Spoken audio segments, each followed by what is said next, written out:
We are live now.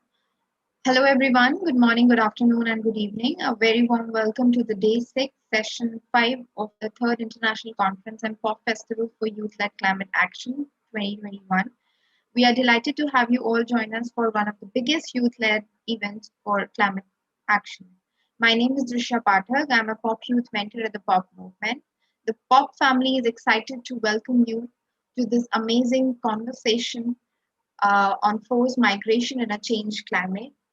I would like to invite our esteemed panelists who will be telling us more about this issue. We have Amali Tower from Climate Refugees, and we have Felicia Rangel from Sidewalk School. With that, I hand over the floor to Amali to take us through and let us know what are we going to discuss today about the climate migration issue. Thank you. It's so lovely to see everybody here today. Thank you so much, Drisha. Thank you so much, Dr. Ash, to the entire Pop Movement family, to Pop Festival. This is my first time being here, and it's an absolute honor to be welcomed here in honestly a virtual room full of hope, inspiration, love, and I think the magical word kindred spirits. It's really, really an honor to be here. As Drisha said, my name is Amali Tower. I am the founder and executive director of an organization called Climate Refugees, which was formed in 2015 to look at, to research, to understand, to really work for promoting the rights and protections of populations that are displaced, both internally and across borders as a result of climate change. Coming from a from a background in refugee protection and working within the confines of the 1951 Refugee Convention, and those who are, shall we say, traditional refugees, those who are fleeing conflict and persecution, violence, those who do meet the parameters of the 1951 Convention, that is, you have a well-founded fear of persecution, you have left your country, that is, you've crossed an international border and you are seeking protection on the basis of race, religion, nationality, political opinion, or membership in a particular social group. There are 5 grounds under which one can seek protection under international law for persecution. Now, climate change is nowhere within those 5 grounds.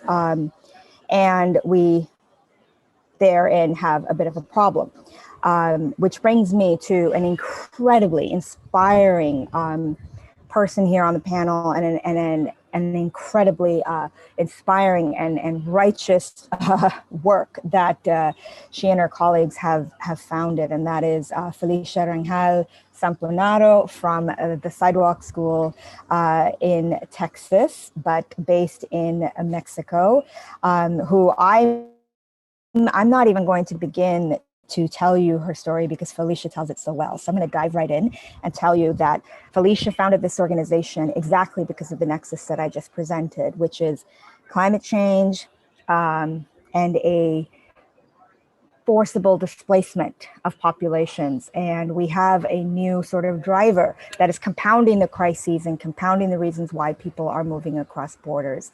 So today we're going to speak to Felicia, and we're going to try and better understand what exactly are the situations that she came across that brought her to found the organization, and meet the people who tell her stories of the very situations they're fleeing, including climate change. So let me turn it over to Felicia to say that, to tell you that it was founded in August of 2019. Initially, Felicia was to respond to the needs of educational opportunities that she saw was very much a need facing the displacement communities that she met. But before that, even Felicia, it seems that you met people quite circumstantially. So maybe we can begin there. Felicia, welcome to Pop Festival.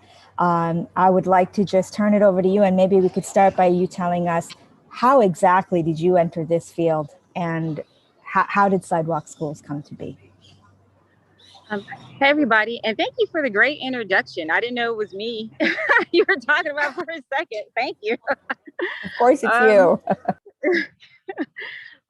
So I started, well, the Sidewalk School started inside the Matamoros encampment, which is along the Texas-Mexico border.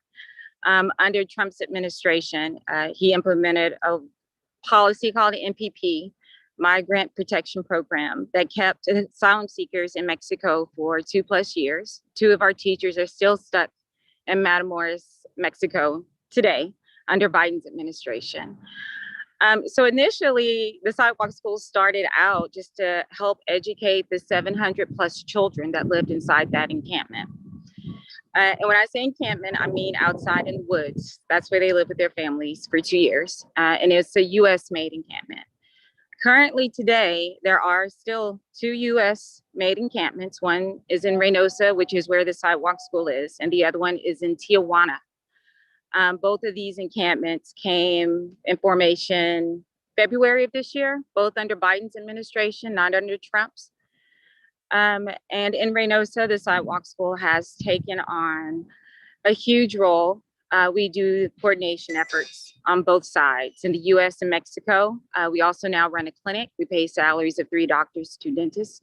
We also pay rent for multiple families seeking asylum. We pay specialists for children, heart problems, spina bifida. We also seek out exemption cases. I don't know if people know what that is, but we listen to cases one by one, 7 days a week, from all the asylum seekers who live inside the Reynosa encampment. And we filter out the ones who have a disability, who have special medical needs, or whose child is in a US detention center. Now, how this comes into play with climate is a lot of people inside the Reynosa encampment are Hondurans. And I don't know if people are aware, but in Honduras, not that long ago, 2 hurricanes hit Honduras back to back. I've sent some pictures to Dr. Ash to share. I don't know if he is going to share them right now about the devastation that is left in Honduras.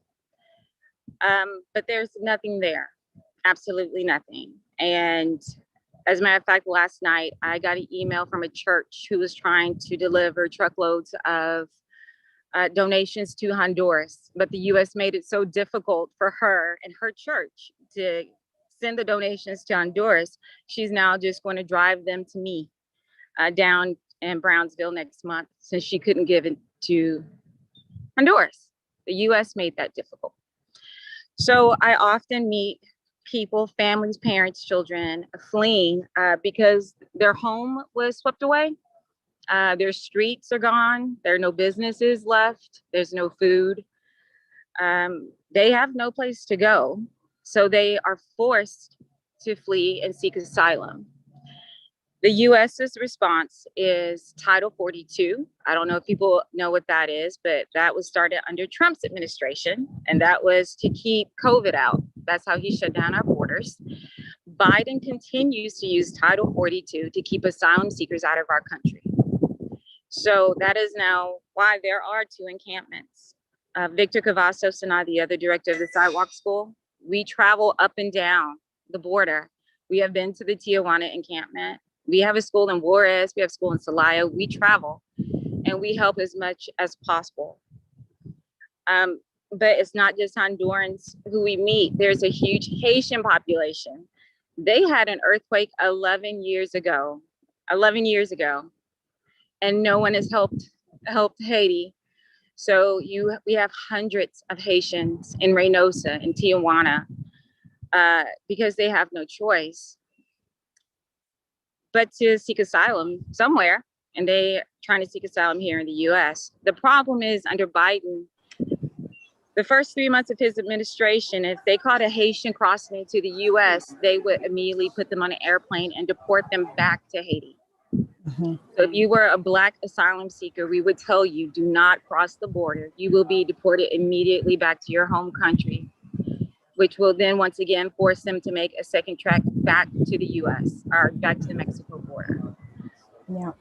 I think that's a good place to maybe mention that, of course, recently Haitians have been granted what's called temporary protection status, which is TPS.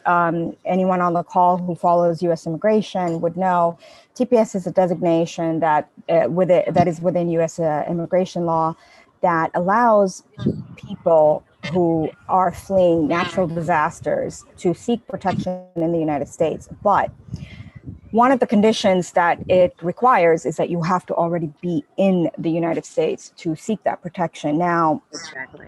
given what climate change actually poses internationally, that being that climate change can take the form of like sudden onset disasters, right? A hurricane, as Felicia was talking about with Hurricane Eta or Iota in Central America last year, which has upended millions of people's lives.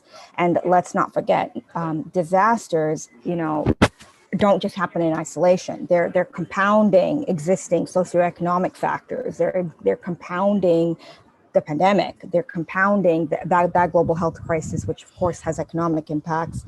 They're compounding high rates of poverty.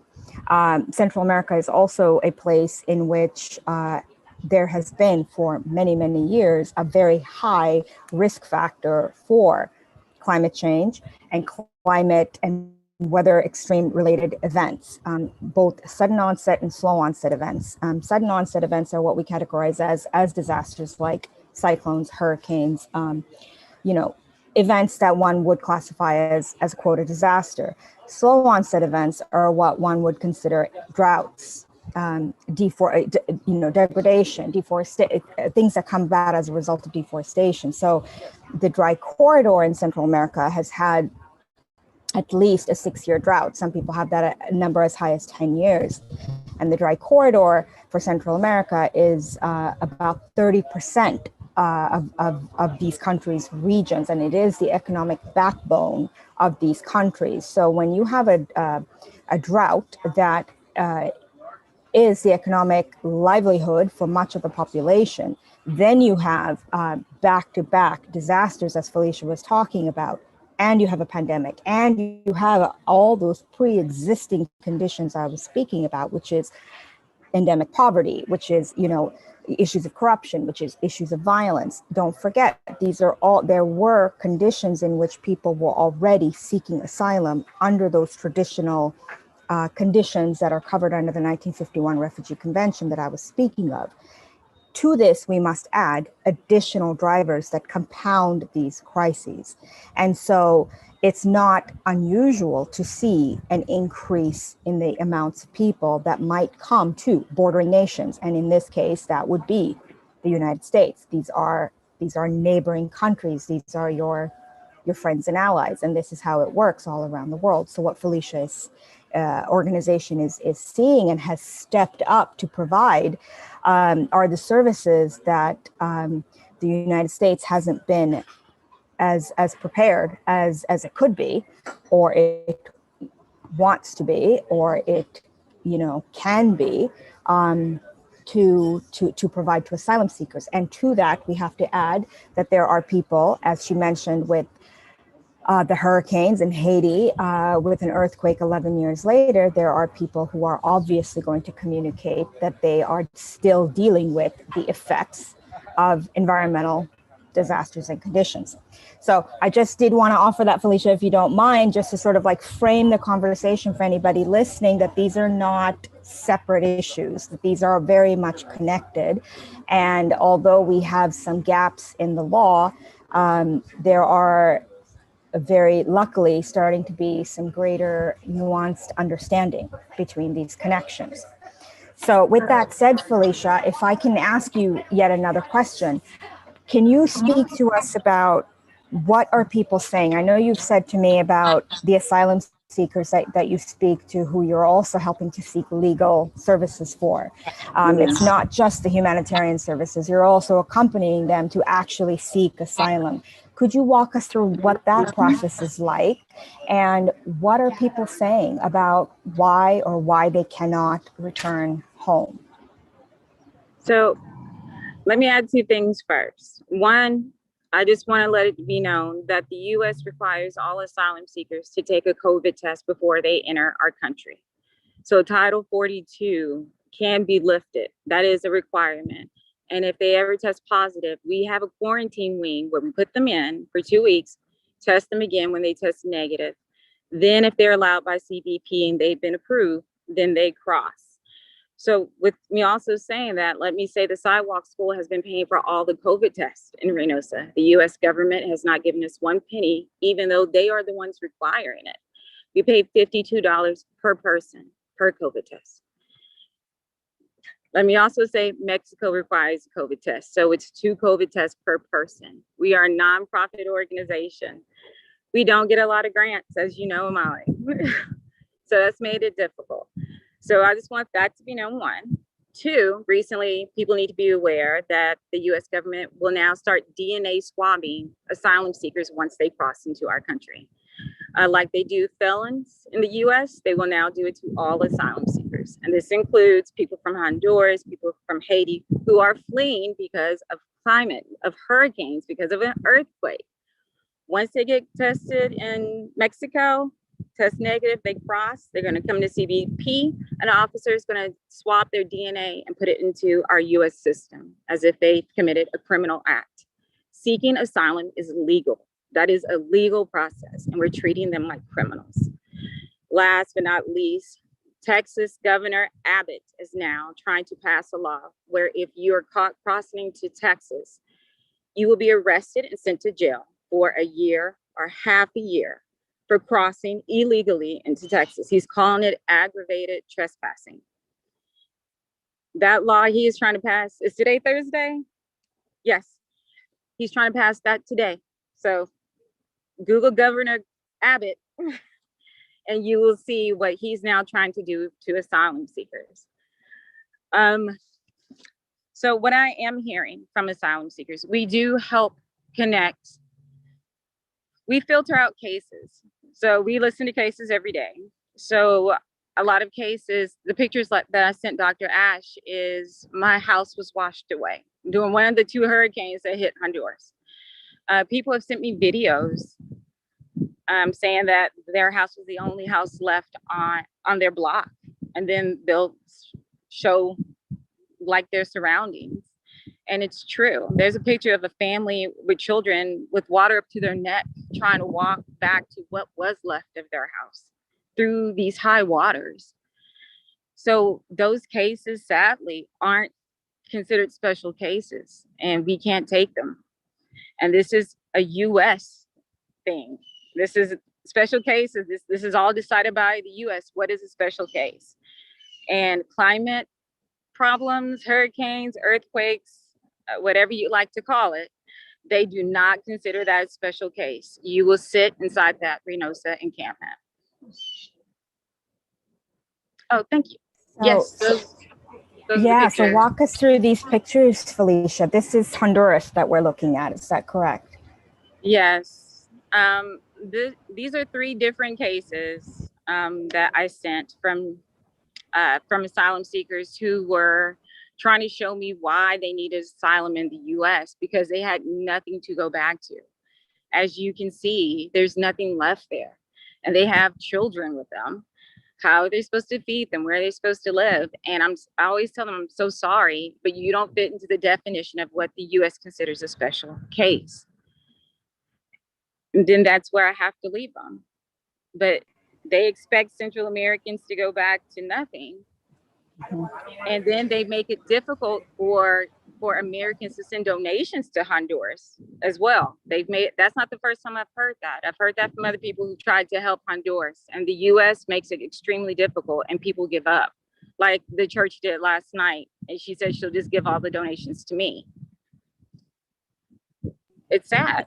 Do you know exactly how they're making it difficult? Is it economic sanctions, or do you know the details of how that's happening? Actually, I was going to go back to her today because that wasn't the first time I've heard that. Everyone just keeps saying the red tape. It's the red tape. It's the red tape. So I was actually going to ask her, like, what is the red tape that I keep hearing about where people cannot send anything to Honduras? One of our teachers, she's from Honduras. Her family lives there and still does live there. When this happened, she tried to do a donation drive with all the American NGOs inside the Matamoros encampment. And with everything that was donated, it ended up staying in the Matamoros encampment because it could not be shipped to Honduras. It couldn't be. And she tried through different ways and we helped her out. So did Sister Norma, if anyone's ever heard of her. And even Sister Norma over Catholic Charities couldn't get the donations to Honduras. So I'm not too sure what the red tape is, but it wasn't possible. You also, could you speak to us about how the pandemic, much like your teacher Gabby, for example, that you'd mentioned earlier, and I know she's talked about it publicly, how the pandemic sort of exacerbated situations so that asylum seekers who have come to the U.S. and are awaiting at the border to seek asylum, then the pandemic comes along, then the disasters come along, twin hurricanes, and how their meager means have even now been something that they have to use to help people back home. What is that the case for most people, and what does that look like? That's really the case for all of our teachers, but yes, Gabby was sending all Sidewalk School staff members are asylum seekers. Just in case people don't know that, we hire asylum seekers who have degrees from their home countries. Teacher Gabby used to be a teacher in Honduras. She teaches now still, but in Matamoros, she's one of the teachers still stuck there. But she was sending all of the money she made every week directly to her family in Honduras. Not only that, I donated money to her family. She showed me some pictures. It was awful. It was awful. So, and so people can better understand, Felicia, walk us through how this really looks. So you're in, let's say you're in Reynosa. People are coming to the U.S. southern border, and so you have points of entry where people can seek asylum in, let's say, Texas or San Diego in California, right? There are a few points at which one can seek asylum. I will pause also to add that there is absolutely no requirement that one seek asylum at a legal border. There's no requirement to do this in U.S. law nor in international law. So that's something that should be caveated. However, those awaiting seeking asylum, where are they awaiting, Felicia? And how exactly did you come to recognize that people were awaiting? So the Reynosa encampment used to be a plaza in Reynosa. So since Felicia, Reynosa is exactly where? Just for anyone's geography that might be a little, because I know we have a global audience here. Reynosa is on the border of McAllen, Texas. So it's right across from McAllen, Texas, close to the most southern tip of Texas, which is where I live in Brownsville, Texas. We make the 45-minute drive there every day. So we were there for the beginning of the Matamoros encampment, which started in 2018. So when the Matamoros encampment closed down or started to close down, we started hearing about asylum seekers living on the bridge in Reynosa. Once you cross from McAllen to Reynosa, if you look immediately just in front of you, straight ahead, you'll see a bunch of children, people living on that bridge. So once Victor and I heard about it, we decided to go take a look. And sure enough, under Biden, he started doing expulsions, just thousands and thousands, flights, buses, you name it. He was doing expulsions every single day from morning until night. Actually, they were expelling families into Mexico. Some of Reynosa is one of the most dangerous cities in Mexico. And they were dropping people off there at night on the bridge, and then they drive away. That's how it works. If you go to our social media, you can see the beginning of the Reynosa encampment because Victor and I were there watching it grow into an encampment. Our goal was to stop it. That's when we started housing families. We did not want to see another encampment made. It's so dangerous and unsanitary. And in Reynosa, kidnappings are very common. They drag people off the plaza and everyone stands there as you yell help. And they're not just taking you, they're taking your children as well. And no one wants to step in because you have your own kids and you want to live yourself. So you stand and you listen, you watch as people get dragged off the plaza, get thrown into a truck, and they drive away. 2 weeks ago, and one night, they kidnapped 6 people off that plaza. They just kept coming back, one after the other, one after the other, one after the other. Kidnapping, asylums, that's a huge money-making business for the cartels. They make thousands of dollars off of one person alone. That's why the kidnappings are they're daily. So when you come to Reynosa, you are living on a plaza that's now full of tents. The Sidewalk School also sponsors the porta potties inside of the Reynosa encampment. So you have a place to go to the bathroom. We finally were able to get 2 other American NGOs. There's now a water filter so you can have drinking water for your children. But we're now talking about close to 1,000 people living inside of that Reynosa encampment, which is, once you cross the bridge, look slightly to your left, you're going to see thousands of people living outside. And that's where they are stuck if they do not fit into the U.S. definition of a special case. And do you have a working definition of what a special case is? So usually, I don't know. Well, I'm not going to assume if people have read about this little girl named Diana, but she's 9 years old. She had spina bifida. She couldn't walk. Her and her father were crossed into the U.S. He was looking for medical treatment for his daughter because she was getting sicker. The U.S. wouldn't even look at the paperwork, but could see she couldn't walk and dropped them off, expelled them to the plaza in Reynosa, and left them. We found them the next day because we do go out there daily. Let me also say Diana needs a catheter to urinate and defecate. So he had to do that very delicate procedure in front of hundreds of people that one night. We housed them. She's now here in the US, as a matter of fact, in Houston at the Ronald McDonald House, but she is considered a special case. But do you see how extreme that has to be for us to be like, okay, let us take you, let's get you a lawyer. You clearly should not have been expelled in the first place. And then we get them back legally across into the US. That we come across quite a few children with very noticeable disabilities who shouldn't have been expelled anyway. So that's a special case. Serious medical conditions, sometimes you can't see them. But now that we run a clinic, if the doctor recognizes and confirms it and writes a letter saying that, yes, this is true, that's a special case. If your child is here in the US in detention or with a relative, they consider that a special case because Biden wants to reunite families. So you have to fit in one of those 3 in order to cross.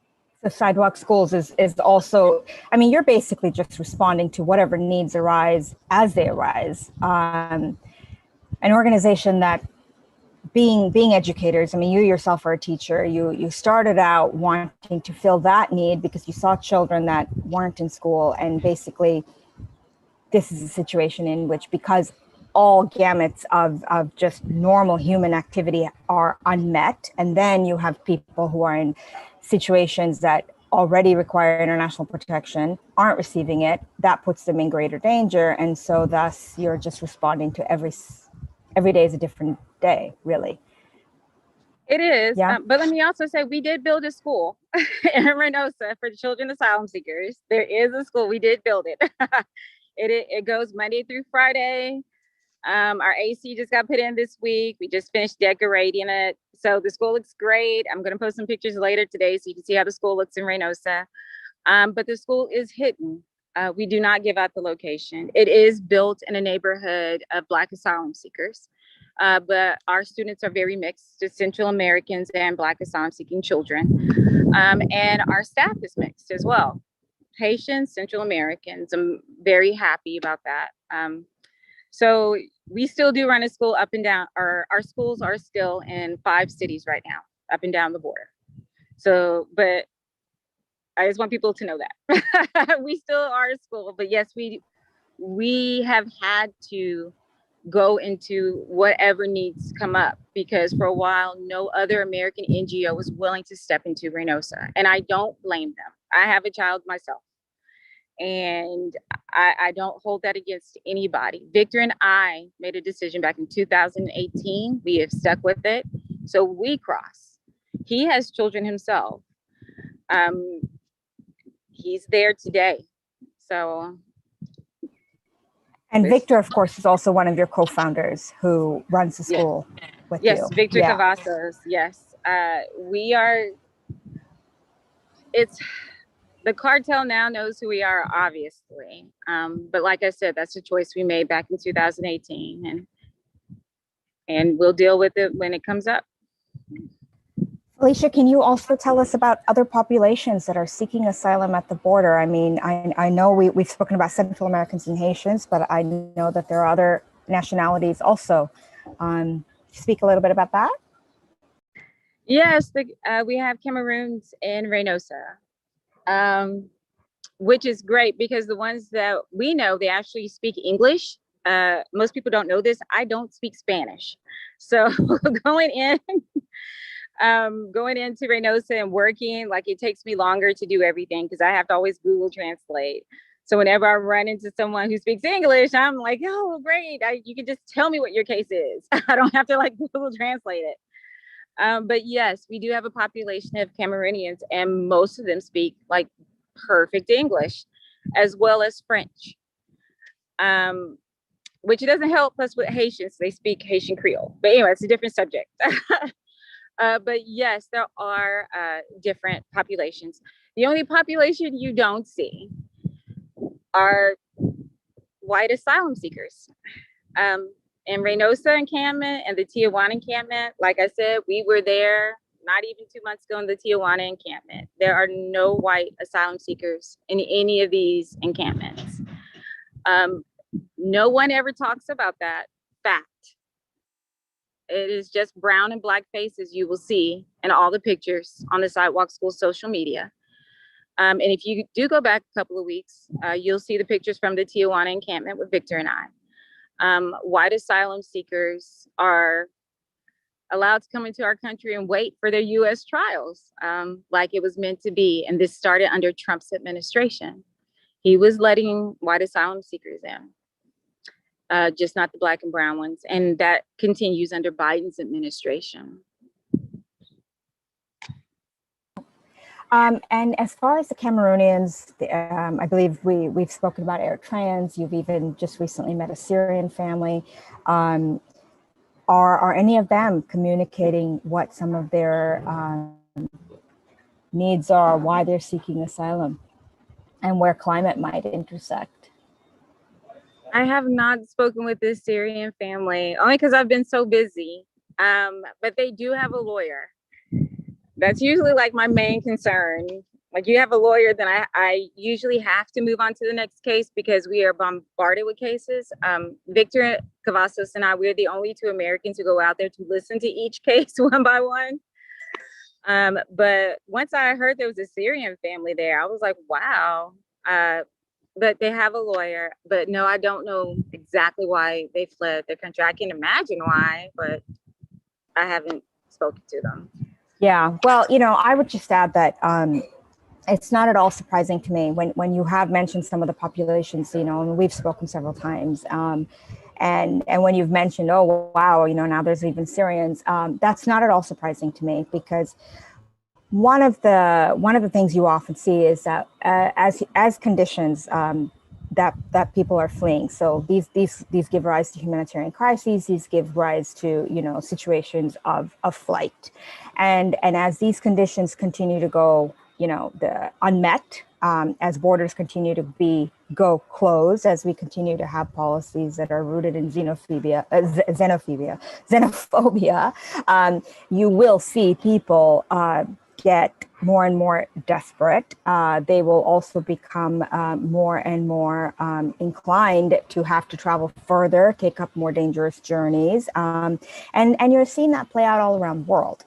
Felicia speaking to us, in detail about what's happening at the U.S. southern border, but what we're hearing is a global problem, and it is a direct result of the fact that we are closing the protection space for people who have a legitimate right to seek asylum. This is a right universal that every single one of us have. There's also a right to migrate. So, that should be sacrosanct, number one. Number two, it should be very well understood that a securitized response does not and has not traditionally or historically led to fewer people leaving their homes and reducing the amount of people who are seeking protection or asylum.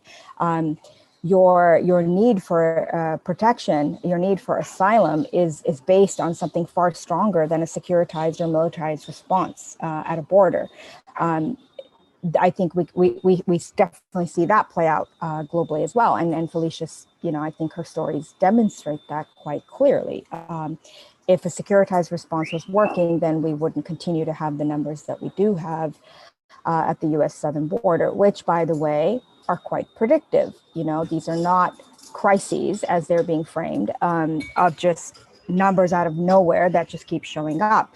These are actually quite predictive numbers that have historically and traditionally are showing that this is quite within the range. And the uptick also is very commensurate with what we know about the climate drivers, the climate conditions, the drought, and all these other situations I told you. You can't sort of look at in isolation. You have to look at together, and you have to understand that climate change isn't just purely an environmental factor. It's not an environmental issue, and it has never been just an environmental concern for much of the world. For most of the world, climate change is akin to persecution.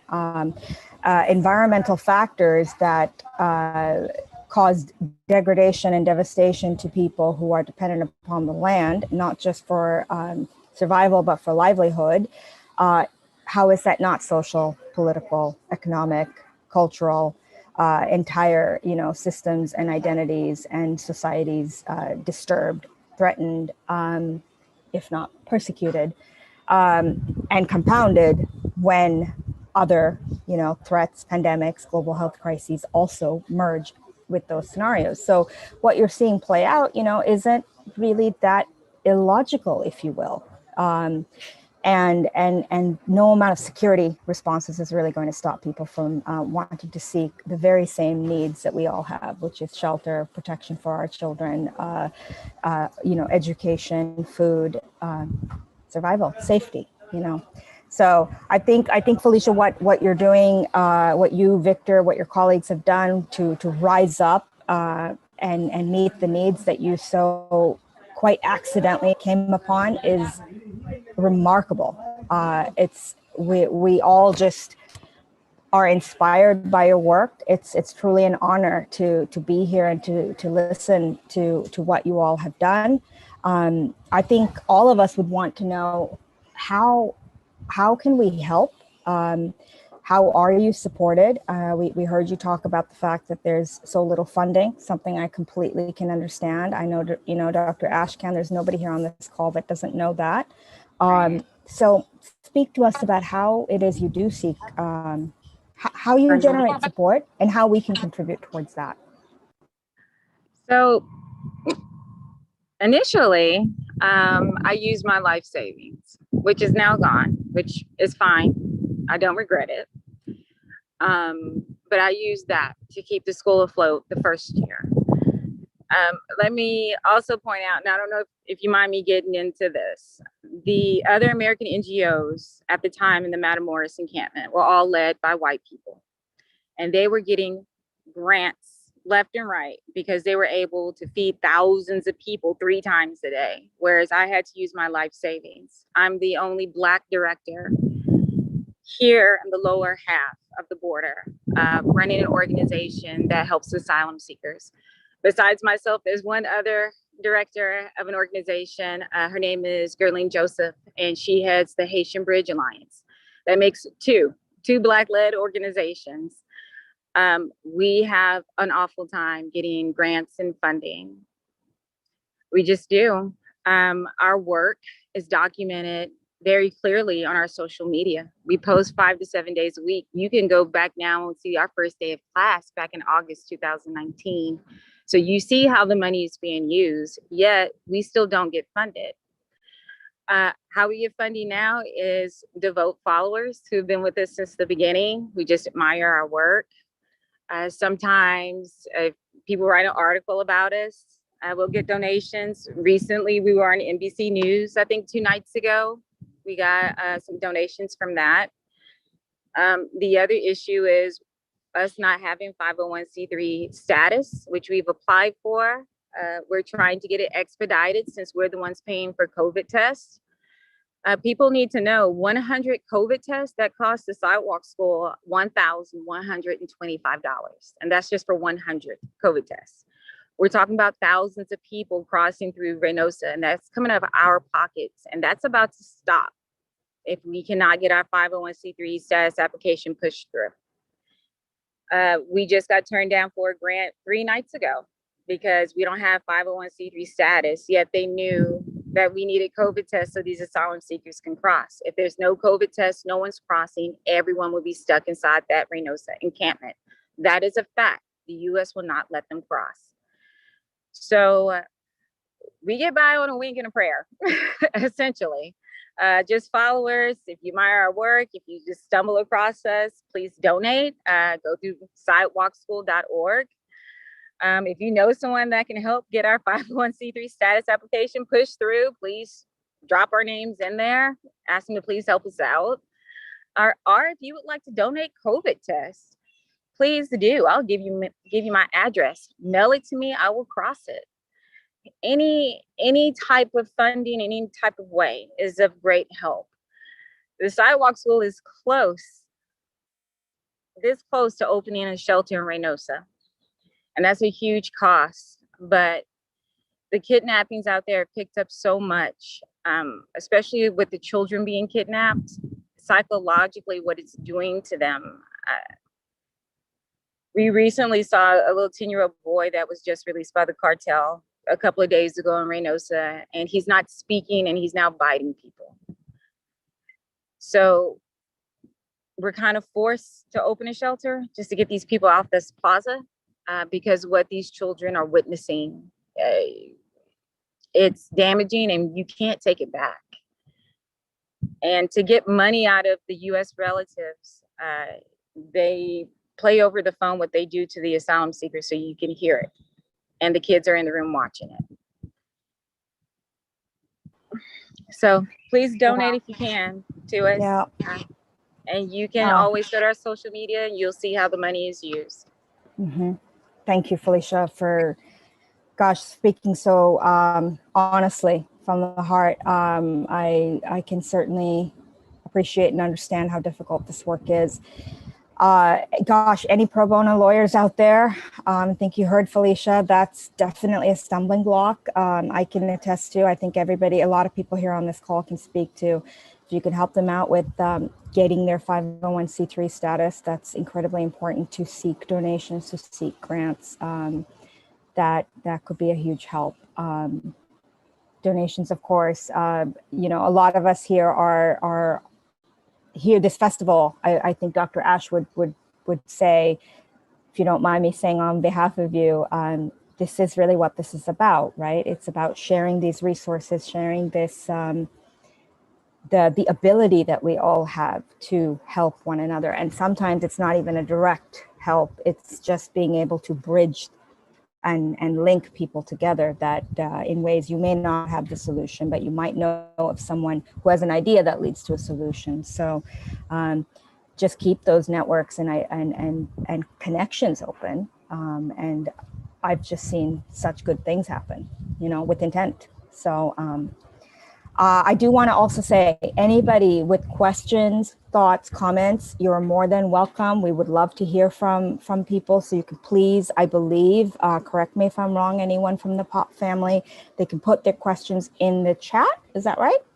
I'll ask Felicia one question, just to give people some time to drop some questions in the chat as well. Felicia, let me ask you, asylum seekers and refugees, of course, are full participants in your program, really asylum seekers. Do they share solutions they hope the US government and the international community would offer to migrants and asylum seekers? I mean, do they share these with you? Solutions? Policy-oriented solutions, or even practical or operational solutions, you know, because so often responses from the international community are external. And so often that conversation needs to be inverted, right? Solutions should come from within. And we say that, but do we make space to facilitate that is something I think we have to be extremely cognizant about, you know? So I find it's as simple sometimes as just saying, making the space to do it, you know? And I'm just wondering, because you do work with asylum seekers, usually express it clearly, but you might be hearing it in the background, you know? Well, because usually most asylum seekers are so misinformed, and that's why they are at the border. Like once Biden won, there was this huge misinformation out there that the border was open. And let me also say, like, what did Americans think would happen once Trump closed our borders off completely for such a long period of time? And once there's a crack in the door, what did Americans think would happen? So, of course, we now have thousands of asylum seekers on our border because there's a small crack in the door. And we're talking about people who have no home in their home countries and who have no food. So usually most people I meet come with this misconception that the border's open. And then not only am I the bearer of bad news if you don't fit into my special case, I'm also the one telling you the border is not open. I'm so sorry. We're now using Title 42 to keep you out. So usually no. And we often come across parents who've already sent their children across unaccompanied. That's a lot of people in Reynosa right now. So they're stressed in very different ways. So there's just a lack of understanding. Well, that's also not uncommon. And I want to mention these things. You know, I hope no one minds. I'm the color, if you will, that I'm adding to this conversation is coming from years of working all around the world and also within the U.S. Refugee Admissions Program, because what I hear is that this is somehow some unique and different situation and very specific to how could you expect the United States to take this on. This is all together extremely the same everywhere around the world. You know, this is not unique. The United States isn't in some unique situation. Right. This is exactly what asylum looks like, you know? And so, people, I mean, if you and I were fleeing trouble, are we seriously going to have every little bit of source of information and detail? And no, it's fight or flight, you know? You have your basic needs, and that's really what you're trying to protect at its core. Here's a question from one of our audience members. What are the local governments doing about it in Mexico? And maybe also if you can say, like, you know, what Sidewalk Schools is doing with Mexico's government. So with the Reynosa in particular, we have no contact with them. They only have one delegate. They do have weekly meetings, and even though the Sidewalk School runs the majority of the efforts in Reynosa, we have not been invited to any of the meetings, nor do they coordinate with us. We are the ones that coordinate with Mexican NGOs, Mexican churches, and the American NGOs. We're the one that connects everyone on both sides to make sure the asylum seekers in Reynosa are taken care of. So none in Mexico. Yeah. Mm-hmm. And well, what about with the U.S. government? I mean, I know what you're doing to accompany and sort of facilitate the process, but any liaising specifically with Customs and Border Protection officials or any personnel of the U.S. agencies? So we are often invited to the meetings that Biden's transition team holds. I was just at one maybe like 4 days ago. So yes, we're often invited to the meetings, but are they really listening to what I'm saying is something totally different.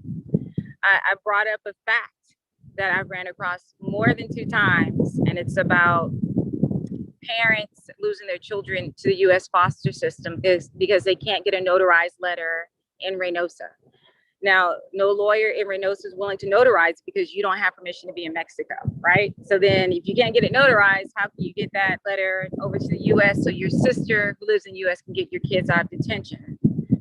So the U.S. is still separating families, just in a very indirect way. So when I brought up that fact, the answer was, well, we don't know anything about that.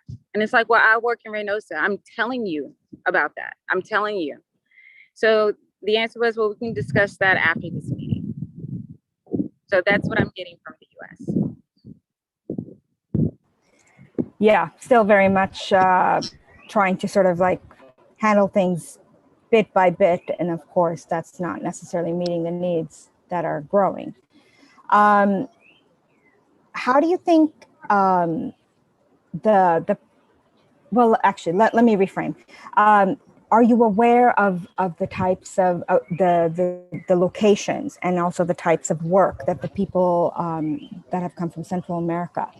Are you aware if they're farmers? Are these mostly like urban populations? Are these rural populations? Is there a sense of that kind of information? Farmers, yes. Fruit vendors. We're not, I don't know how to phrase it. I mean, we're not meeting like people who are professionals, like doctors or lawyers coming from Honduras or these other countries that have been hit with natural disasters. Usually they are people who work with their hands and people who have to like be on their feet for 8 to 10 hours a day. That is really all we've met. I've never come across someone who said like I was a doctor in Honduras or I was a lawyer there. I've yet to meet someone who said that to me. Yeah, not too surprising. And has anyone been speaking about, because also one of the things that we do know, and again, this is also not uncommon to see a lot of internal displacement, even more than you see the cross-border displacement. And in the climate conditions that, as well as some of the violence and other drivers that are all part of the reasons why people are leaving their countries in this region, there's also been a tremendous amount of internal displacement within the Central America region. The same is true of Haiti. The same is true of Cameroon. Cameroon is one of the countries in the Lake Chad Basin, where you have Cameroon, Chad, Niger, and Nigeria, which are all sort of in a conflict with an insurgency group named Boko Haram, and there are about 40 million people who live around the Lake Chad Basin, and this lake is a livelihood source for about that many people who are fishermen, semi-nomadic agrarian cultures, and this lake has been shrinking. It's shrunk about 90% in the past 50 years. Part of those reasons are climate conditions that have contributed towards that. So not altogether that different from the Central America context, where you do have traditional situations that are driving people across borders and internal displacement, but also these climate conditions. So, like I said, lots of internal displacement as well. Do you have a sense of if people are speaking about that and what the conditions are like in their own countries, even before they come to the US? So let me say the Cameroonians are people from that area. Their culture is very different. We learned that the hard way with the Haitians. They are very reserved. They do not really speak about their personal struggles or issues of what really brought them there. You really have to get to know them for over like a span of weeks. It's harder, sad to say, to get out of them. Like, why did you flee here? And I'm telling you, I could probably get you a lawyer if you can just tell me the answer. So unfortunately, no, I don't hear those stories. Usually the answer is I would rather speak to the lawyer directly, privately. They won't even discuss it over the phone. And so that was a culture that Victor and I had to get used to, because at first we were really kind of taken aback. And then, of course, Gerlene Joseph with the Haitian Bridge Alliance explained to us this is a cultural thing. You can't just walk up to someone and ask, like, why did you flee? That's rude on my part as an American. And I learned that. So even though I do know a lot of Black asylum seekers, I have to slowly work up to ask, like, why did you come here? So no, I don't know many stories, even though there's a large Black asylum seeking population in Reynosa, actually. Well, yeah, no, and that's a good point that you raised, Felicia, and part of the reason too why, besides the cultural reasons, there's good reason for people to be private. It is an extremely confidential process. Even when I've interviewed refugees and asylum seekers my whole life for the purposes of seeking asylum, or for the purposes of seeking resettlement.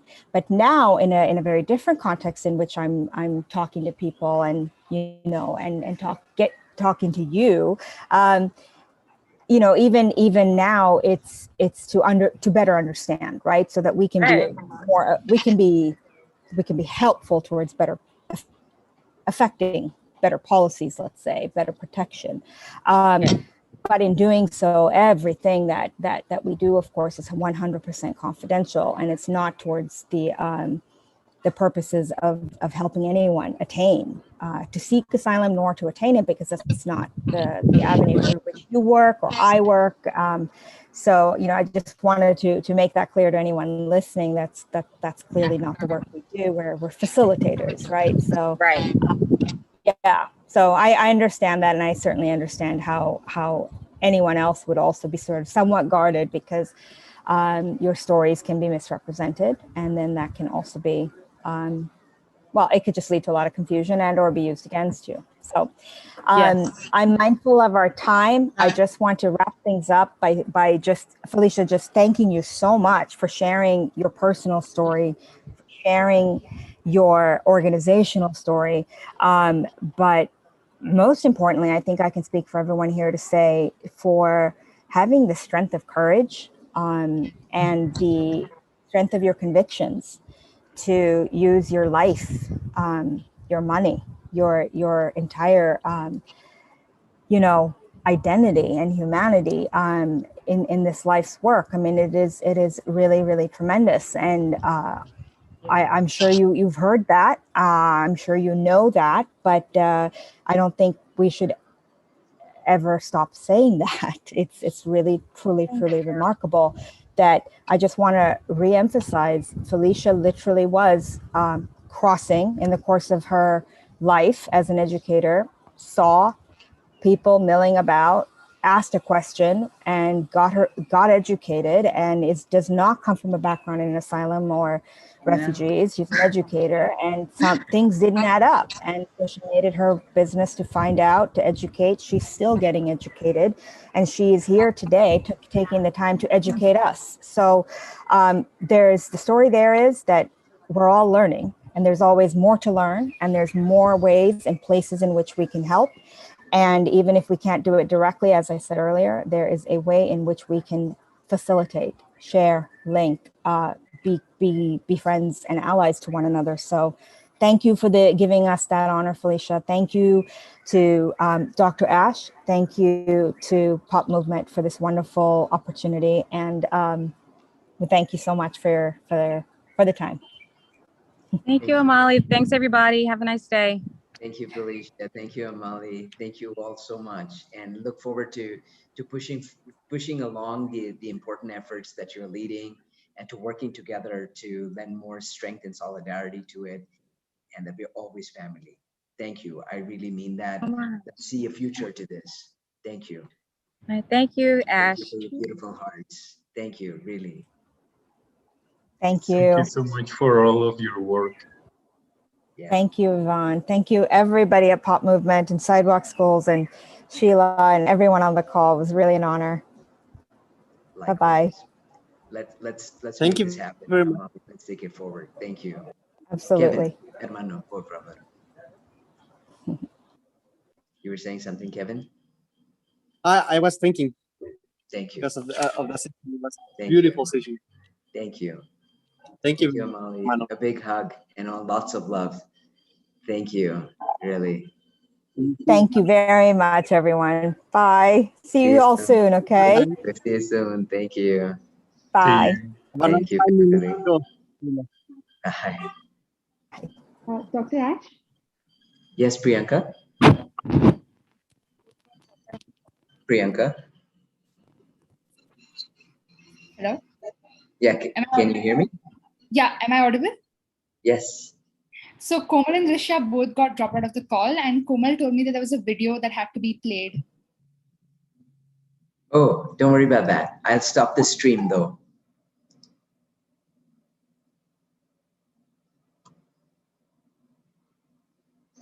Should I? Yes, please. Okay, thank you. Thank you. Okay, I stopped it. And thank you so much, Priyanka, for joining. The live, Pardon? Dr. You have to stop the live as well. Oh, sorry. Yeah, yeah.